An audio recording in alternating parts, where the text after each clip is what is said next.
Hello class. Hello बच्चों, है ना। अच्छा ठीक है। हमने एच सी एफ एलसीएम कर लिए थे। एच सी एफ एलसीएम कैसे निकालते हैं और वन पॉइंट मतलब जो भी एनसीईआरटी के जैसे क्वेश्चन थे एच सी एफ एलसीएम के कर लिए थे। आज हम एनसीईआरटी का करेंगे एक्सरसाइज 1.2। 1.2 में किस किस तरीके के क्वेश्चंस आते हैं। उस क्वेश्चंस को करने से पहले ना कुछ टर्म्स हमें समझनी पड़ेंगी। ये होल नंबर क्या होता है, नेचुरल क्या होता है, रैशनल, इरेशनल, इंटीजर होते क्या है, करना पड़ेगा। ठीक है। क्या होता है होल नंबर? होल नंबर क्या होता है, कौन किसी को पता है? याद है? थोड़ा थोड़ा सा भी देखो, ध्यान से देखो। होल नंबर क्या होता है? जो जीरो से शुरू होते हैं। 0, 1, 2, 3 सो ऑन। जो भी आगे नंबर्स हैं कहाँ से शुरू हो रहे हैं? 0 से शुरू हो रहे हैं। वो क्या होते हैं? होल नंबर होते हैं। ठीक है। नेचुरल नंबर क्या होते हैं फिर? नेचुरल नंबर होते हैं जो 1 से शुरू होते हैं। 1, 2, 3, 4 एंड सो ऑन। ठीक है। हमें होल नंबर समझ आ गया, नेचुरल नंबर समझ आ गया। इंटीजर देखो, इसके बाद इंटीजर देखो। इंटीजर्स क्या होते हैं? इंटीजर्स होते हैं, इस पे 0 भी आएगा, 1 भी आएगा, 2, 3, 4 आगे जो भी नंबर्स हैं। इसके इस साइड पे -1, -2, -3 ऐसे ही होता है एंड सो ऑन, है ना। ये क्या हो गया? इंटीजर्स। इतना समझ आया? होल नंबर क्या थे, नेचुरल नंबर क्या थे और इंटीजर्स क्या थे। ठीक है। होल नंबर 0 से शुरू हो रहा था, नेचुरल नंबर 1 से शुरू हो रहा था और इंटीजर किससे शुरू हो रहा है? 0। 0 तो है ही, यहाँ पे भी सारे नेगेटिव, यहाँ पे पॉजिटिव। क्लियर हो रही है? इतनी बात क्लियर हुई। अब देखो रैशनल नंबर क्या होते हैं। Numbers in the form of P upon Q, where P and Q have no common factors। इसका मतलब क्या है? कुछ नहीं समझ आया? कुछ भी नहीं समझ आया है? क्या लिखा आपने? पता है नहीं समझ आया, समझाती हूँ। देखो, ऐसा नंबर जिसको किस फॉर्म में लिख सकते हैं? P अपॉन Q के फॉर्म में लिख सकते हैं, जहाँ पे क्या क्राइटेरिया होनी चाहिए? एक क्राइटेरिया होनी चाहिए, P और Q के कोई भी कॉमन फैक्टर नहीं होंगे। एग्जाम्पल देखो, अगर मैं 3/2 लिखूं, 3/2 लिख लिया, इसके पास कोई कॉमन फैक्टर है दोनों में? नहीं है। 7/5 ये भी क्या हो गया? रैशनल। इतनी बात समझ आई? अब इरेशनल क्या होता है? इरेशनल वो सारे नंबर, ये √3, √5, √7, रूट और कौन सा बोलूं, 21, ये सारे क्या हो गए? इरेशनल नंबर्स हो गए। ठीक है। बात समझ आ रही है? इतनी बात क्लियर हुई? थोड़ा थोड़ा समझ आया क्या होता है? तुम्हें मोस्टली जरूरत पड़ेगी रैशनल इरेशनल की। तुम्हें बस रैशनल पता होना चाहिए किस फॉर्म में लिखते हैं? P अपॉन Q, और P और Q का कोई भी कॉमन फैक्टर नहीं होना चाहिए। इतनी बात समझ आ रही है?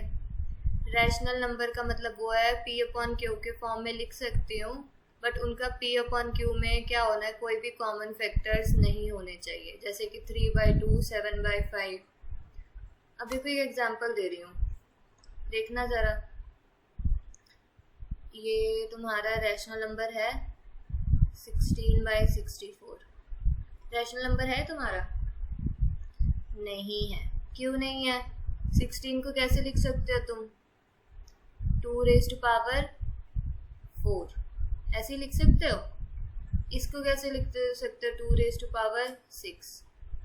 2⁴ अपॉन 2⁴ इंटू 2⁴ लिख सकते हो। इसको लिख सकते हो ना। देखो, इसके पास भी ये है, इसके पास भी है, कॉमन आ गया, तो ये रैशनल नहीं है। इतनी बात क्लियर हुई? इतना समझ आया? चलो अब क्वेश्चन की तरफ आते हैं। पहला तुम्हारा क्वेश्चन ना एनसीईआरटी में यही क्वेश्चन है। तुम्हें प्रूफ करना है, प्रूफ दैट √5 इज इरेशनल। ये कैसे करेंगे? तो मैं ये बोल रही हूँ, ये इक्वेशन तुमने कर लिया ना, 3 नंबर, पेपर में 3 नंबर तुम्हारे फिक्स हैं। ये क्वेश्चन पक्का आता है, पक्का आता है, prove that root 5 is irrational, या रूट 5 की जगह कुछ भी कोई भी नंबर आ जाएगा, तुम्हें सारे स्टेप्स सेम फॉलो करने होते हैं, तुम्हारे 3 नंबर जो है ना वो पक्के हो जाएंगे। ठीक है, अब देखो करना कैसे है। रूट 5 इज इरेशनल, सबसे पहले हमने मान लेना है, एक ना यहाँ पे लाइन ड्रॉ कर लेते क्योंकि ये लंबा है थोड़ा सा।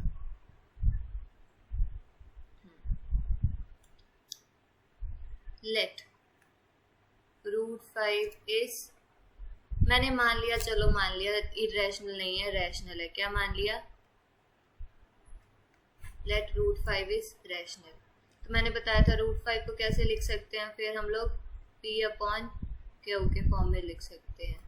क्राइटेरिया की क्या थी रैशनल नंबर की? जहाँ पे p and q have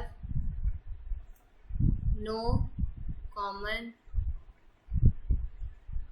factor, कोई भी कॉमन फैक्टर नहीं है। यही किया था हमने। अब स्क्वायर कर दो इसको, स्क्वायर करेंगे अगर इसको, रूट 5 का स्क्वायर क्या होता है? 5 ही होता है। स्क्वायरिंग कर दो, p स्क्वायर हो जाएगा, ये q स्क्वायर हो जाएगा, यही होगा। q स्क्वायर को इधर ले जाओ, अब क्या बन गया? 5q स्क्वायर क्या बन गया? p square. इतनी बात समझ आई? इतनी बात क्लियर हुई? ये वाला समझ आया? ये जो आया इसको ना फर्स्ट इक्वेशन मान लो। ठीक है, अब ध्यान से देखो इससे क्या प्रूफ होता है। ध्यान से देखो, ये जो लाइन है ना ये बहुत इंपॉर्टेंट है। इससे आपके पास ये क्राइटेरिया आ रही है इस वाले से कि 5 डिवाइड्स p स्क्वायर। ठीक है, अगर 5 p स्क्वायर को डिवाइड कर रहा है, इसका मतलब क्या है? जो p है उसमें एक फैक्टर q है, एक 5 है, यही मतलब है ना। p स्क्वायर जो है उसका फैक्टर 2 है, एक 5 है, एक q स्क्वायर है, यानी कि p के टेबल में 5 आ रहा है, p में 5 कुछ आ रहा है, तो यानी कि 5 डिवाइड कर रहा है p स्क्वायर को। और एक और रूल होता है, अगर 5 p स्क्वायर को डिवाइड कर रहा है तो 5 p को भी डिवाइड करेगा also. p divides p, 5 divides p also. इतनी बात क्लियर हुई? अब देखो, यानी कि अब मैं अगर 5p को डिवाइड कर रहा है तो मैं ऐसे लिख सकती हूँ,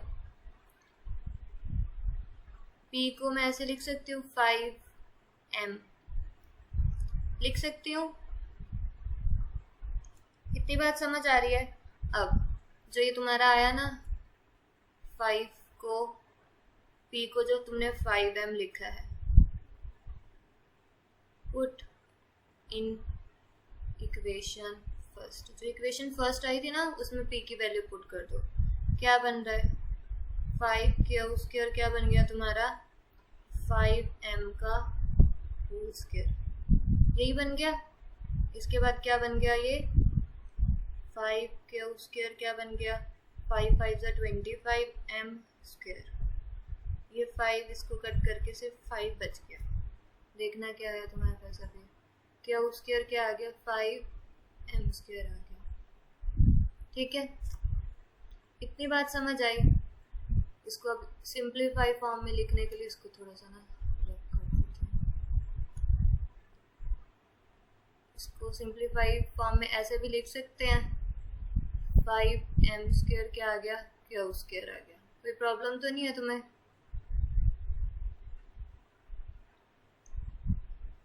अब ध्यान से देखो क्या किया मैंने।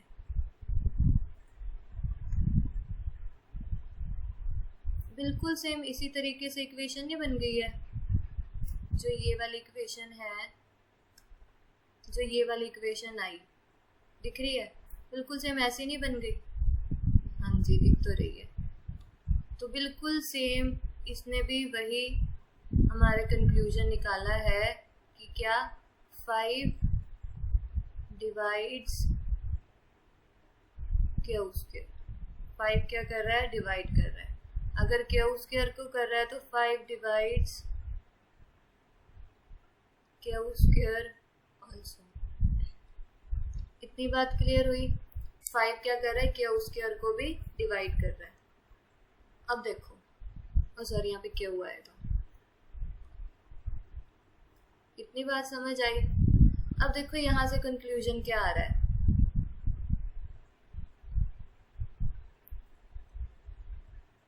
5 इज फैक्टर ऑफ, अगर 5 क्यू को डिवाइड कर रहा है तो 5 फैक्टर हो गया क्यू का, और यहाँ पे 5 पी को भी डिवाइड कर रहा है तो पी एंड क्यू दोनों का फैक्टर हो गया 5। अगर 5 पी को डिवाइड कर रहा है तो 5 पी का भी फैक्टर हो गया। और यहाँ पे देखो 5 अगर क्यू को डिवाइड कर रहा है, यहाँ पे देखो 5 क्यू को डिवाइड कर रहा है तो क्यू का भी फैक्टर हो गया, यानी कि 5 पी और क्यू दोनों का फैक्टर आ रहा है। 5 पी और क्यू दोनों का फैक्टर आ रहा है, लेकिन ये कॉन्ट्राडिक्शन हो गई। कैसे कॉन्ट्राडिक्शन हो गई, हमने यहाँ पे बोला था कि पी और क्यू के कोई भी कॉमन फैक्टर्स नहीं है, बट यहाँ पे क्या हुआ, यहाँ पे ये दिखा रहा है कि कॉमन फैक्टर तो आ गया 5। यहाँ पे फिर तुम लिखोगे it is contradicting the fact that P and Q have no common factor। ऐसा क्यों हुआ, क्योंकि हमारी assumption गलत है, due to our wrong assumption। क्या assumption wrong कर लिया हमने, ऐसा ये क्वेश्चन गलत हो गया, हमारी कॉन्ट्राडिक्शन आ गया। हमने यहाँ पे assumption ये गलत लिया था कि जो p√5 है रैशनल है, वो रैशनल नहीं है। एक्चुअली में √5 क्या है, इरेशनल है। इसी वजह से क्या आई, कॉन्ट्राडिक्शन आई, जिसमें आ रहा है 5 क्या फैक्टर p ऑफ q का है, क्योंकि हमने यहाँ पे गलत assumption ली है। तो यानी कि हमारा कंक्लूजन क्या आ रहा है, therefore √5 is an irrational number। इतनी बात क्लियर हुई, इतना समझ आया जो भी किया हमने। ये था तुम्हारे एनसीईआरटी में ये क्वेश्चन था।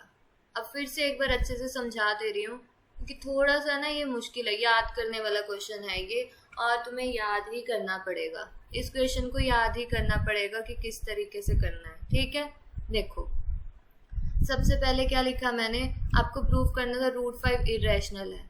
ठीक है, तो मैंने पहले अजम्पशन ले ली कि मान लिया चलो ये क्या है, रैशनल है। पहले मैंने ये अजम्पशन ले ली, फिर क्या किया, √5 को रैशनल नंबर किस फॉर्म में लिखते हैं, p/q के फॉर्म में लिखते हैं, वही लिख लिया मैंने, p/q के फॉर्म में लिख लिया। p/q के फॉर्म में लिख लिया। इसमें एक होता है कि p और q के पास कोई भी कॉमन फैक्टर नहीं होगा, ये मैंने यहाँ पे लिख लिया। ठीक है, अब देखो इसको इनको पूरे को स्क्वायर कर लिया, क्या बन गया, √5 का स्क्वायर 5 होता है, p²/q²। ठीक है, q² इसके पास भेज दिया मैंने, ये क्या बन गया, 5q² = p²। इसको मैंने फर्स्ट इक्वेशन बना ली। अब इससे तुम्हारा ये कंक्लूजन आया था कि 5 p² को भी डिवाइड करता है, अगर 5 p² को डिवाइड करता है तो 5 p को भी डिवाइड करता है। ठीक है, इतनी बात क्लियर हुई, इतना समझ आया। फिर मैंने क्या किया, अगर 5 p को डिवाइड कर रहा है, p का फैक्टर है 5, तो मैं p को ऐसे लिख सकती हूँ, 5m लिख सकती हूँ। अगर p का फैक्टर बन रहा है 5, तो p को मैं 5m लिख सकती हूँ। और जो ये इक्वेशन बन रही है, इसको मैंने किस में पुट कर दी, फर्स्ट वाले में।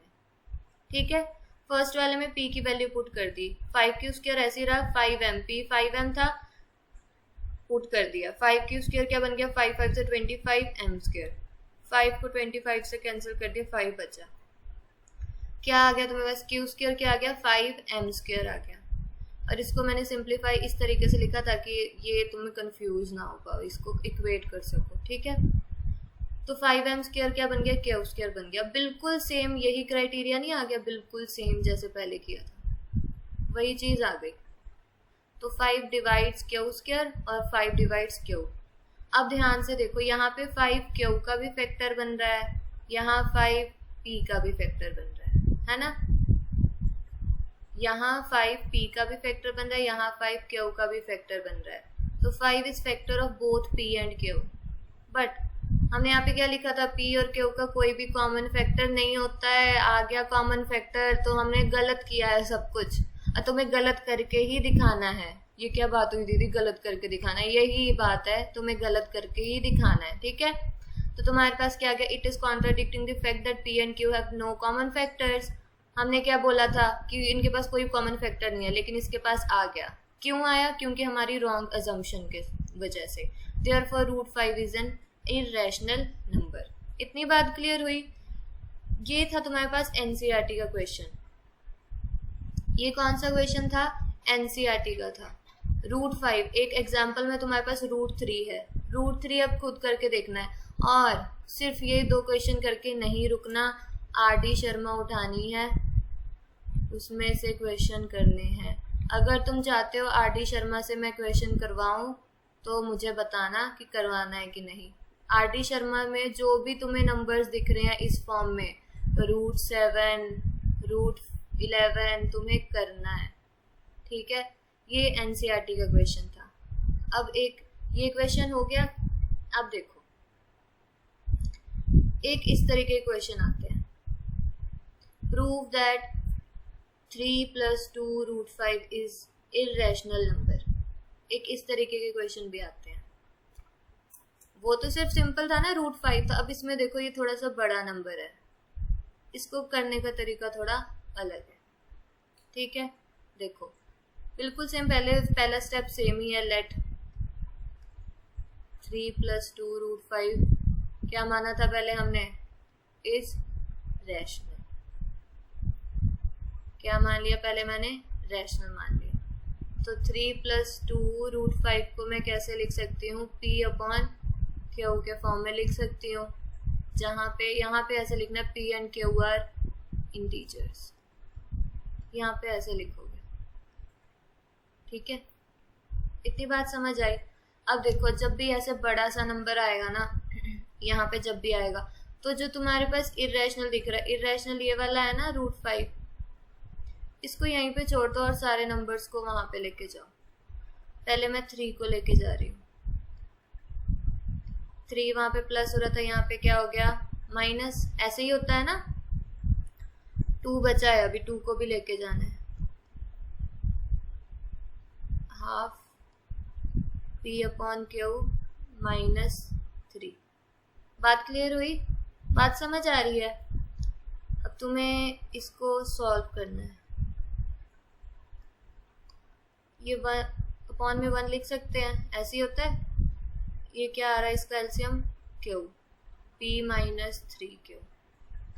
यही बना। यहाँ पे एक लाइन लगाते हैं।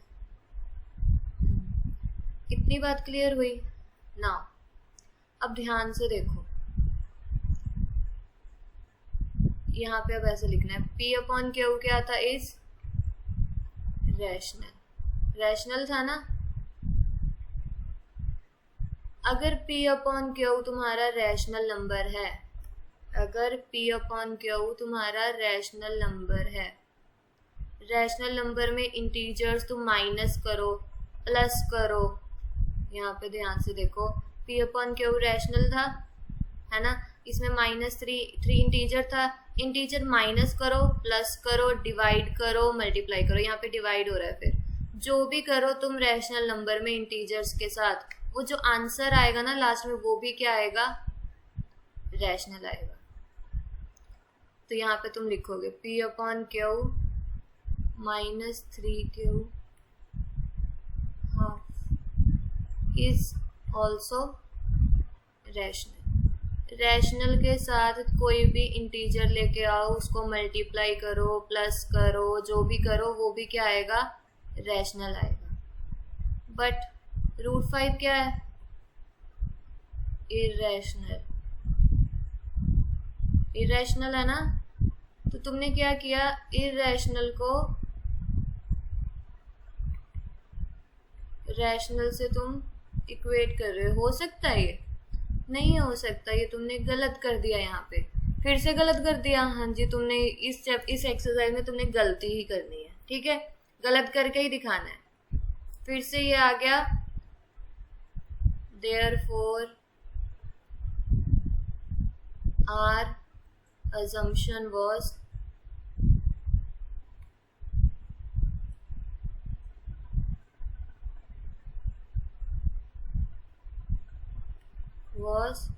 wrong। हमारी assumption क्या थी? wrong थी। क्या हो गया? हमारी assumption क्या थी? कहाँ गया? Our assumption was wrong। तो 3 + 2 √5 क्या आ गया? Is irrational। 3 + 2 √5 क्या आ गया तुम्हारा? irrational आ गया। बात क्लियर हुई? पहला वाला और ये वाला समझ आया? ये भी तुम्हारे एनसीईआरटी का ही क्वेश्चन है, ठीक है, एनसीईआरटी का ही क्वेश्चन है ये। समझ आ गई बात? अगर तुम्हारे पास बिल्कुल सिंपल इस तरीके से आ रहा है, सिर्फ √5 लिखा हुआ है, तो √5 वाला तो इस तरीके से करना है, स्क्वायर लेके ये सब करके ये सब करना है, ठीक है। यहाँ पे स्क्वायर लेना पड़ेगा, ये करना पड़ेगा। अगर सिर्फ √5 आ रहा है, सिर्फ एक ऐसे ही आ रहा है, लेकिन अगर तुम्हारे पास इस तरीके से आ रहा है, इरेशनल के साथ कुछ नंबर्स और भी लगे हुए हैं, तो तुम्हें ये वाला मेथड यूज करना है, ठीक है। बात समझ आ रही है? एक क्वेश्चन और कर लेते हैं जिससे तुम्हारी थोड़ी ना क्लियर हो जाएगा कि किस तरीके से करना है। Prove that 7 √5 is irrational. ये वाला मत करो, तुम्हें ना एक और क्वेश्चन करवाती हूँ, क्योंकि ये तो तुम कर लोगे। √5 में अब क्या करना है, 7 को उस तरफ लेके चला जाना है। एक क्वेश्चन ना तुम्हारे डिनोमिनेटर में आता है, उसमें बच्चे बहुत कंफ्यूज होते हैं, वो वाला करते हैं।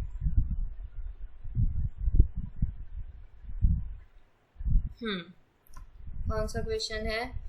1/√2। एक ये भी है, एक ये वाला करते हैं हम। Prove that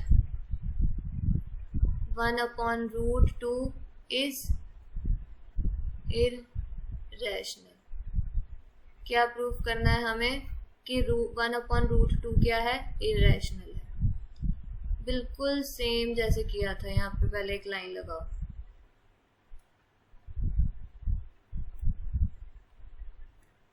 let 1/√2 is rational. क्या ये लिखनी हो कहाँ? Is rational. रैशनल को किस फॉर्म में लिखते हैं दीदी? P/Q के फॉर्म में। वेरी गुड, P/Q, जहाँ पे P एंड Q क्या होते हैं? Are integers. यही था ना? P/Q क्या होते हैं? इंटीजर्स। अब देखो, √2 को अलग छोड़ देना, P और Q को अलग छोड़ देना है। अब देखो क्या होगा इसमें क्रॉस मल्टीप्लाई करेंगे। क्या करेंगे? क्रॉस मल्टीप्लाई करेंगे। Q उधर चला जाएगा, P नीचे आ जाएगा, जब जाएगा तो √2 इधर रह गया। यही होगा ना?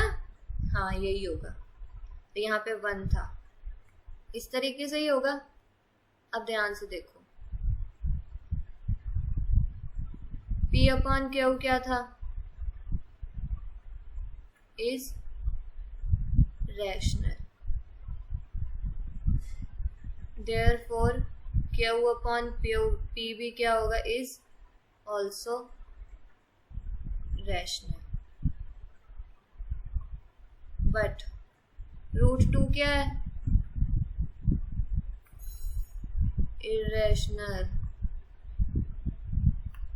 है ना? और हम इरेशनल को, पहले तो रैशनल लिखा ना, तो रैशनल ही लिखो।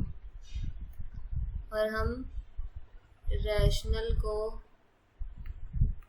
इरेशनल से इक्वेट नहीं कर सकते।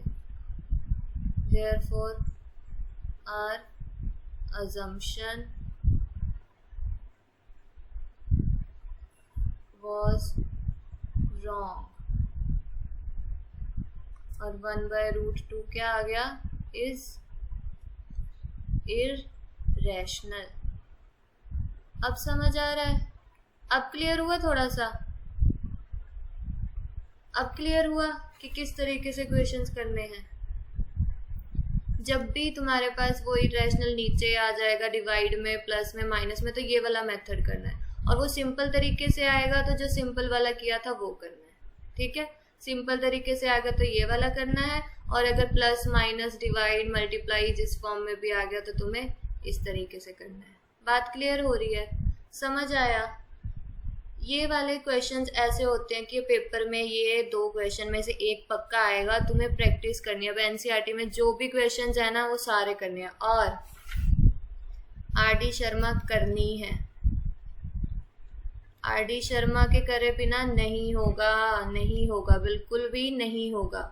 और तुम्हें अगर करवाना है तो तुम मुझे बता देना कि आरडी शर्मा से करनी है तुम्हें तैयारी मेरे साथ, मैं तुम्हें आरडी शर्मा भी करवा दूंगी। ठीक है, तुम मुझे मैसेज कर देना, कमेंट कर देना। ठीक है, मैं तुम्हें शुरू करवा दूंगी। ठीक है, चलो इतना समझ आ गया होगा। अब खुद प्रैक्टिस करनी है। Okay, bye.